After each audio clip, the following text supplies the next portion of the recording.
안녕하세요. 오늘도 사연 살롱을 찾아주셔서 감사합니다. 저는 40대 중반의 여성이에요. 올해로 남편과 결혼한 지 15년이 됐네요. 저는 너무 가난해서 매일 끼니 걱정을 해야 되는 집에서 자랐어요. 부모님은 항상 일을 해서 돈을 버느라 힘들었지만 그렇다고 저희 집 형편이 나아지지는 않았어요. 아무리 돈을 모으려고 애를 써도 버는 게 너무 적었기 때문에 저희 집은 가난에서 벗어나지 못했고 결국 제가 12살 때 부모님은 중대한 결정을 내리게 됐어요. 당시 7살이었던 남동생을 아들이 없는 부잣집으로 보내기로 한 거였어요. 그리고 얼마간의 금전적인 도움을 받기로 했죠. 엄마는 동생이 떠나기 전날 밤에 우리를 계속 안고서 우셨어요. 미안하다. 부모 잘못 만나서 너희가 이런 고생을 하는구나. 정말 미안하다. 한편으로는 동생이 잘 사는 집에 가서 부족한 것 없이 살면 그게 더 좋을 거라고 생각하신 것 같아요. 동생이 가고 나서 저희 집은 전보다 좀 나아졌어요. 항상 쌀이 집에 있었고 엄마는 매일 일하러 나가지 않게 됐어요.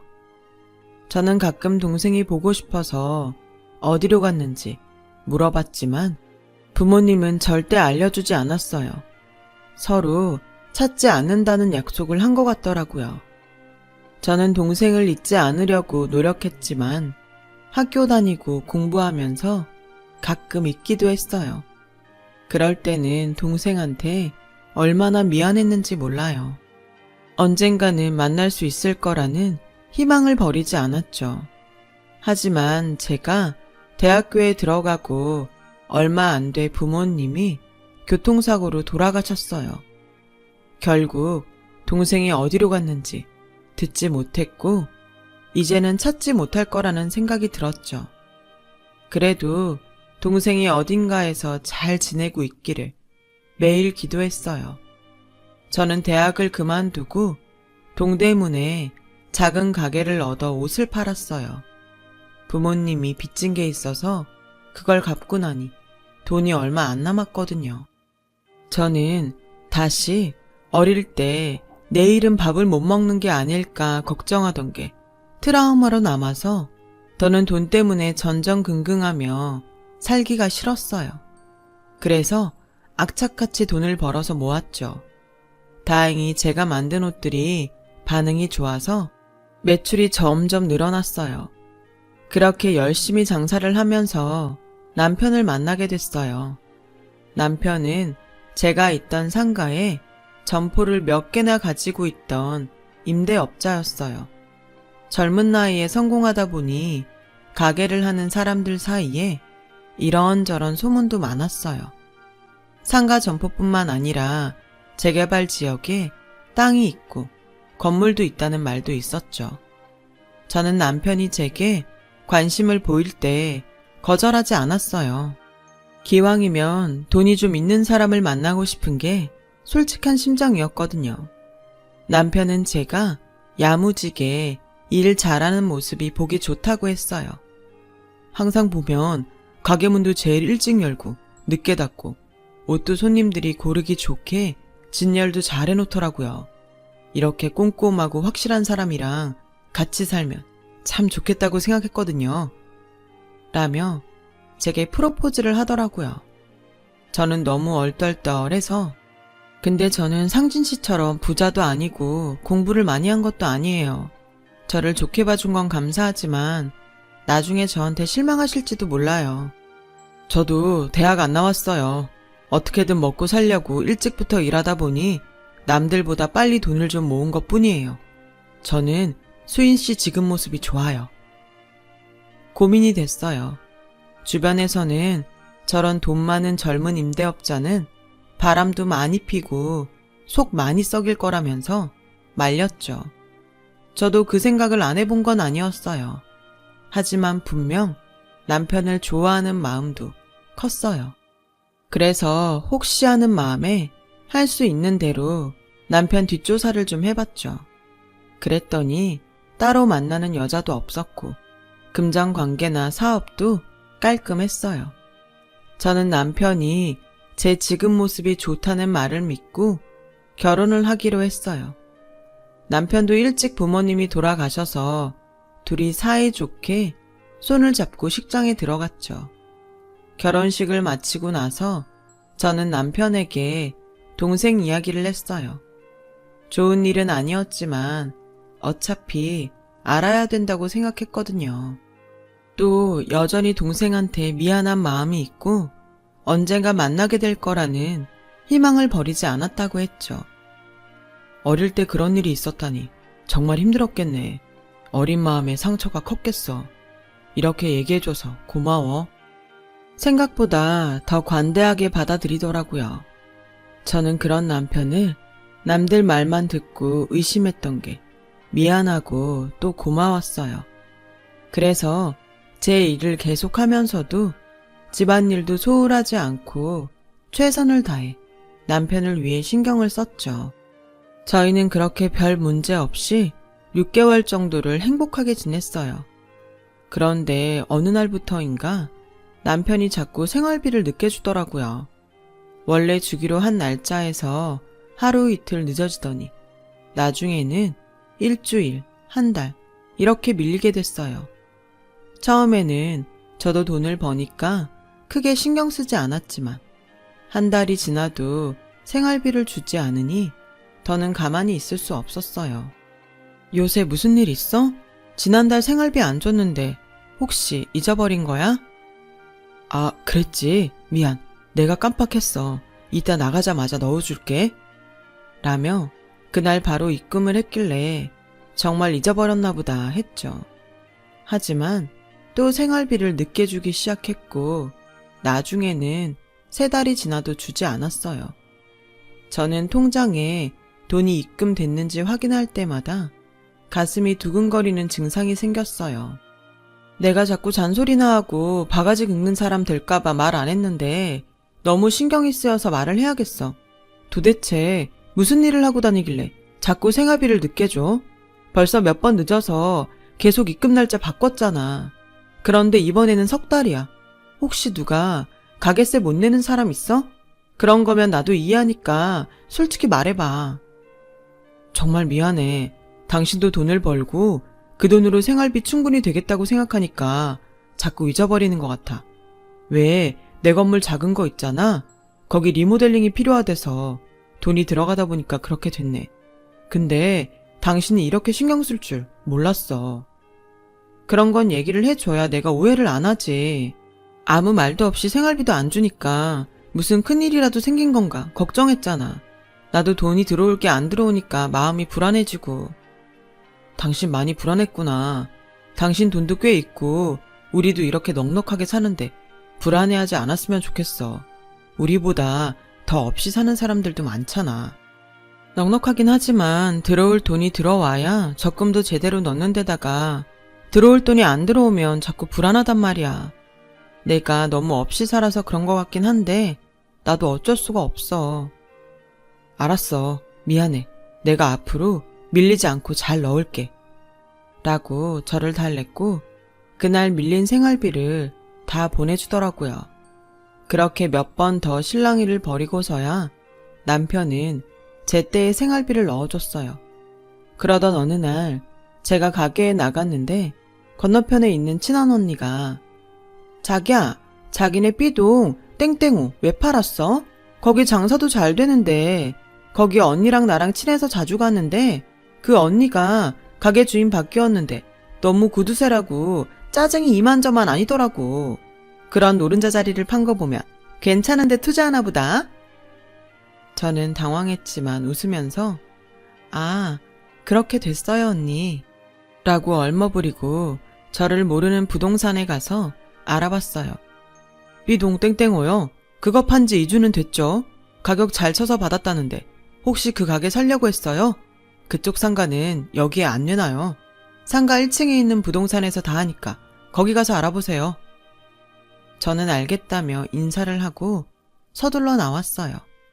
남편은 그동안 저한테 가게에 대해 한마디도 하지 않았어요. 저희가 결혼할 때 약속한 게 각자 용돈을 따로 가져가도 되지만 가게 문제나 큰 돈은 꼭 서로한테 얘기하자고 했거든요. 그런데 이렇게 지켜지지 않는다는 게 너무 실망스러웠어요. 그렇다고 그 가게를 왜 팔았냐고 물어보기도 두렵더라고요. 혹시라도 다른 여자가 있다던가 도박 같은 걸 했다고 하면 어쩌나 겁이 났거든요. 남편은 그런 제 속도 모르고 웃으며 집에 들어오더군요. 오늘은 집에 일찍 들어왔네. 나는 오늘도 혼자 저녁 먹을 줄 알았는데 잘됐다. 우리 치킨이라도 시켜 먹을까? 라는데 정말 마음이 복잡해지더라고요. 며칠을 잠도 제대로 못 자며 지내고 있는데 상가에서 언니들이 저한테 조심스럽게 묻더라고요. 있잖아, 내가 땡땡동에 살거든? 근데 거기서 네 남편을 봤는데 다른 여자랑 걸어가더라고. 그러자 제가 대답하기도 전에 친한 언니가 잘못 봤겠지. 얘네가 얼마나 금술이 좋은데 그래? 쓸데없는 소리들 하지 말고 가서 장사나 해. 라고 하자 언니들은 아니야, 정말 봤단 말이야. 얘 남편 맞는데? 확실하지도 않잖아. 이름 불러봤어? 아니지? 그럼 말하지 마. 라며 친한 언니가 그 언니들을 정리했어요. 저는 고민 끝에 흥신소에 부탁을 해서 남편 뒷조사를 시작했어요. 너무 답답하고 불안해서 안 되겠더라고요. 저는 뒷조사 결과가 나오기 전까지 아무 일도 없는 것처럼 행동하려고 애를 썼어요. 하지만 혹시라도 남편이 눈치채지 않았을까 걱정이 되긴 했죠. 오늘은 밖에서 별일 없었어? 혹시 기분 나쁜 일은 없었고? 라고 물었더니 남편은 이상하다는 듯 저를 보며 아무 일 없었는데 왜 그래? 요즘 왜 자꾸 그런 걸 물어봐? 그냥 요즘 하도 세상이 험하니까 혹시 무슨 일이 있나 해서 그러지. 라며 얼머부렸어요. 당신은 걱정이 너무 많은 것 같아. 좀 더 마음을 편하게 가지려고 노력해봐.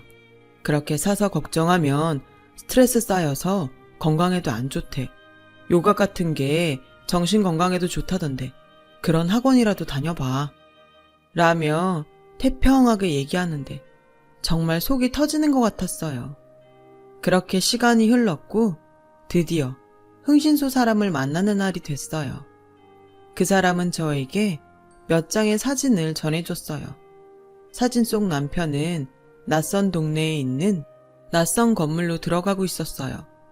여기가 땡땡동인데요. 이 집에서 한참 있다가 나오더라고요. 그리고 그 다음 사진에는 남편 뒤로 젊은 여자가 한 명 나오더군요. 여기 뒤에 사진들도 보면 이 여자분하고 같이 여기저기 다니더라고요. 라며 사진들을 쫙 펼쳤는데 마트며 공원이며 가게며 그 여자랑 안 가는 곳이 없더라고요. 저는 정신없이 그 사진들을 봉투에 담아 넣고 그 자리에서 나왔어요. 다리는 후들거리고 손은 떨리고 입에서는 침이 바짝 마르더라고요. 결혼 전 상가 언니들이 남편처럼 젊은 나이에 임대업 하는 사람들은 여자도 많고 바람도 잘 핀다고 했던 말이 생각났어요. 저는 그 말이 현실이 된 것 같아서 너무 불안하고 두려웠지만 일단 제가 다시 한번 확인하기로 했어요. 제 눈으로 직접 보기 전까지는 그 무엇도 믿지 말자고 다짐했죠. 하지만 남편한테는 전처럼 대할 수 없었어요. 남편도 제가 냉정해진 걸 느꼈는지 자꾸 제 눈치를 보더라고요. 그리고 자꾸 뭔가 말을 하려다가 말고 그러는 게 아무래도 여자가 있다는 말을 하려는 것 같아서 가슴이 울렁거려서 도저히 같이 있을 수 없었죠. 그래서 저는 신상품을 만든다는 핑계로 작업실에 틀어박혀서 집에 들어가지 않았어요. 남편은 작업실로 찾아와서 이렇게 일만 해서 어떡해. 벌써 일주일째네. 내가 맛있는 거 좀 사줄까? 이러다가 몸 상하겠어. 괜찮아. 나 신경 쓰지 말고 가서 일 봐. 라고 거절하자 남편도 더 말을 못하고 그냥 가더군요. 그렇게 시간을 보냈는데 흥신소에서 연락이 왔어요. 남편이 차를 타고 땡땡동 쪽으로 가고 있다는 거였어요. 저는 바로 작업실을 나와서 택시를 타고 땡땡동으로 갔어요. 가는 동안 어찌나 가슴이 두근대고 얼굴에 열이 올라오는지 택시 기사가 무슨 말을 하는데도 하나도 들리지 않더라고요. 저는 흥신소 사람이 말한 곳에 내려서 사진에 있던 건물을 봤어요. 5층짜리 상가주택이더라고요. 그리고 거기에서 남편이 사진 속 여자와 나오는 것을 똑똑히 봤죠. 남편과 여자는 웃으면서 무슨 얘기를 하고 있더라고요.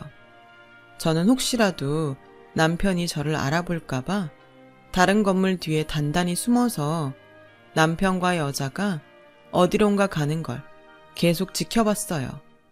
그리고 두 사람의 모습이 보이지 않게 된 다음에 그 건물 앞으로 갔죠.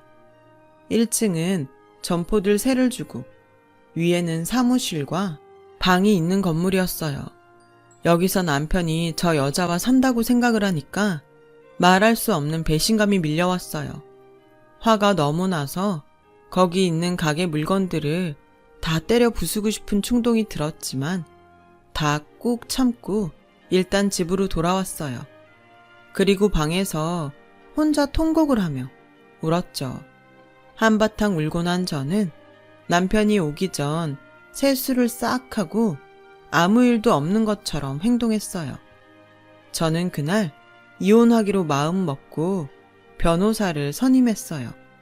그리고 필요한 서류들을 차곡차곡 준비해 나갔어요. 결혼한 지 1년도 안 돼서 이혼을 한다는 게 주변에도 너무 창피했죠. 하지만 주변의 충고를 안 들은 제 잘못이니까 어쩔 수 없다고 생각했어요. 그 즈음 남편은 자꾸 저를 보면서 무슨 얘기를 하려고 했어요. 있잖아. 저기 혹시 나한테 할 얘기 없어? 라든가 저기 말이야. 이따 밖에서 좀 볼까? 라며 말을 걸었지만 전 대꾸하지 않았어요. 아무래도 남편도 제가 알고 있다는 걸 눈치챈 것 같았어요. 그래서 되도록 빠른 시일 내에 이혼 얘기를 꺼내야겠다고 생각했죠. 저는 변호사에게 여러 조언을 들었어요. 증거 자료들을 보여주되 원본 말고 복사본들을 보여주라는 말도 하더라고요. 저는 남편이 여자와 찍힌 사진들을 여러 장씩 만들고 남편이 생활비를 늦게 보내줬던 것까지 통장들을 싹 복사해놨어요. 생활비를 안 줬을 때 제 돈으로만 감당했던 영수증들도 전부 모아놨고요. 만반의 준비를 마친 저는 남편에게 얘기 좀 하자고 말을 붙였죠. 그런데 의외로 남편이 먼저 아주 진지하게 내일 당신하고 밖에서 좀 만났으면 좋겠어. 요즘 많이 바쁘고 피곤한 거 잘 아는데 그래도 시간 좀 내줘. 그래, 나도 할 말 있었는데 잘 됐네. 근데 굳이 밖에서 만나야 돼? 그냥 집에서 얘기하면 되지. 라고 하니 남편은 내가 잠깐 어딜 갔다 와야 돼서 그래. 어딜 갔다 오는데 중요한 데야? 나랑 얘기한 다음에 가도 되잖아. 그게 꼭 먼저 가야 되거든. 내일 만나서 다 얘기할게. 꼭 만나야 될 사람이 있어. 라는데 드디어 때가 왔구나 싶더라고요. 저는 밤새 남편이 그 여자를 데리고 오는 거면 어쩌나 걱정이 됐어요. 그래서 결국 남편 뒤를 밟아서 두 사람이 만날 때 내가 먼저 나서야 되겠다고 결심했어요. 남편이 그 여자를 제 앞에 데려와서 이야기할 걸 생각할까봐 겁도 났고 화가 나고 자존심도 상했거든요. 다음날 남편은 아침을 먹고 이따가 약속한 카페에서 봐. 나 금방 갔다 올게. 라며 나가더군요. 저는 남편이 차를 타고 가는 걸 보고 바로 택시를 불러서 남편 뒤를 따라갔어요. 그리고 예상대로 남편은 그 여자가 있는 건물 앞에서 내리더라고요. 남편이 건물로 들어간 걸 확인한 저는 얼른 따라가서 남편이 올라가는 뒤를 살금살금 쫓아갔어요. 살림집이 있는 현관문 벨소리가 나더니 문이 열리는 소리와 함께 여자 목소리가 들렸어요. 오셨어요? 준비하고 있었어요. 저는 더 이상 참지 못하고 뛰어 올라갔어요. 당신 여기서 지금 뭐 하는 거야? 라고 하자 남편도 놀라서 당신 여길 어떻게 알고 왔어? 라고 했고 여자도 놀라서 저를 쳐다보더군요. 둘이 너무 뻔뻔한 반응에 제가 막 화를 내려는데 여자가 갑자기 집으로 들어가며 잘 됐네요. 잠시만요. 하더니 잠시 후 나타났어요. 저는 그 장면을 보고 아무 말도 할 수가 없었어요. 여자가 끌고 나온 휠체어에 한 남자가 앉아 있었거든요. 저는 잠시 멍하니 쳐다보다가 남편을 쳐다봤어요. 혹시 저 사람... 제 목소리는 점점 떨렸고 남편은 제 손을 가만히 붙잡고 말했어요. 인사해. 당신 동생이야. 그 남자는 어릴 때 부잣집 양자로 갔던 제 동생이었어요. 모습은 많이 변했지만 얼굴 군데군데 어릴 적 느낌이 남아있더라고요. 동생은 저에게 안녕, 너무 오랜만이네 누나 라며 인사를 했고 저는 그만 눈물이 왈칵 쏟아지고 말았어요. 남편은 제 어릴 적 얘기를 듣고 그때부터 백방으로 수소문을 해서 남동생을 찾아다녔다고 해요. 그래서 결국 남동생을 만났는데 허름한 단칸방에 누워서 꼼짝도 못하고 있었다는 거였어요. 동생은 부잣집 양아들로 가서 처음에는 잘 살았다고 해요. 그런데 고등학교 때 양아버지 사업이 망하고 잠적했고 동생은 양어머니와 먹고 살기 위해서 공사장 막노동을 하게 됐다는 거였어요. 그러다가 지금 옆에 있는 여자와 결혼도 하게 됐고요. 하지만 작년에 공사장 높은 곳에서 떨어져서 여러 번 수술 끝에 목숨은 건졌지만 다리를 못 쓰게 돼서 완전히 절망하며 지냈는데 남편이 찾아왔다는 거였어요. 난 처음에 무슨 사기꾼인 줄 알았어. 근데 누나하고 결혼식 한 사진도 보여주고 자기 가게들 등본도 떼오더라고.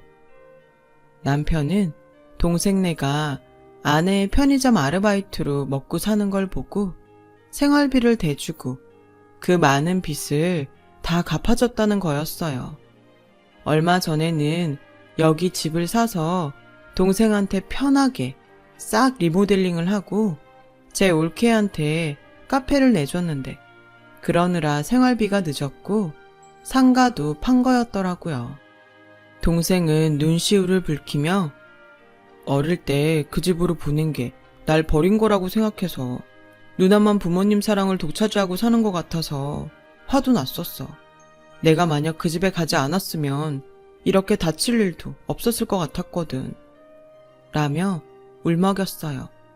동생의 아내도 옆에서 눈물을 닦으며 아주버님이 이 사람 병원도 데려가서 재검사 받게 해주셨어요. 수술도 다시 받고 꾸준히 재활치료하면 좀 더 나아질 수 있대요. 라는데 정말 뭐라고 해야 할지 모르겠더라고요. 저는 눈물을 흘리며 우리 뭐든 다 얘기하자고 했잖아. 근데 왜 말 안 했어? 혼자서 이걸 다 하느라 얼마나 속을 태웠을 거야. 라며 괜히 원망스러운 말을 했죠. 처남이 절대 알리지 말라고 하더라고. 당신한테 말하면 잠적할 거라고 그러잖아. 라고 하자 동생은 그때는 정말 누나를 못 보겠더라고. 그리고 나는 이렇게 비참한데 누나는 잘 먹고 잘 산다고 하니 한편으로는 좋으면서도 한편으로는 화가 났어. 내가 속 좁게 군 거지. 미안해 누나. 누나 잘못도 아닌데. 저는 동생과 끌어안고서 같이 통곡을 했어요. 옆에서 올케와 남편도 울고 있더라고요. 그렇게 한참을 울고 난 후에 동생 집으로 들어가는데 남편이 근데 정말 여기는 어떻게 알고 온 거야? 라길래 저는 어쩔 수 없이 사실대로 털어놓았어요.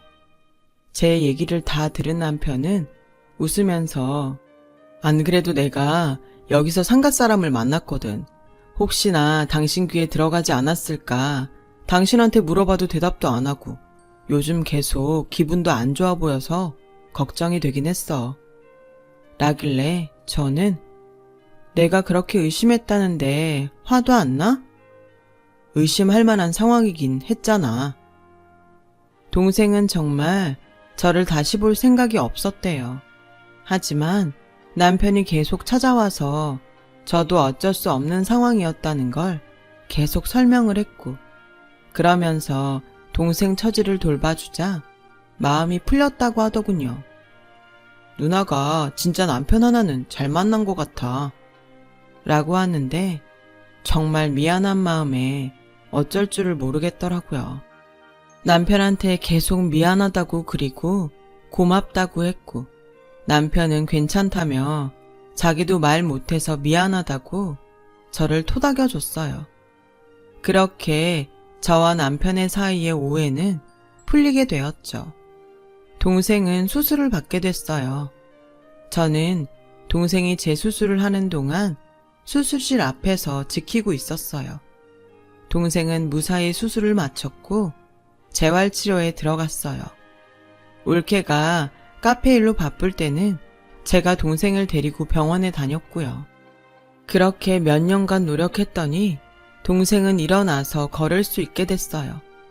물론 지팡이를 짚어야 되긴 했지만 그것도 차차 나아질 거라고 믿고 있어요.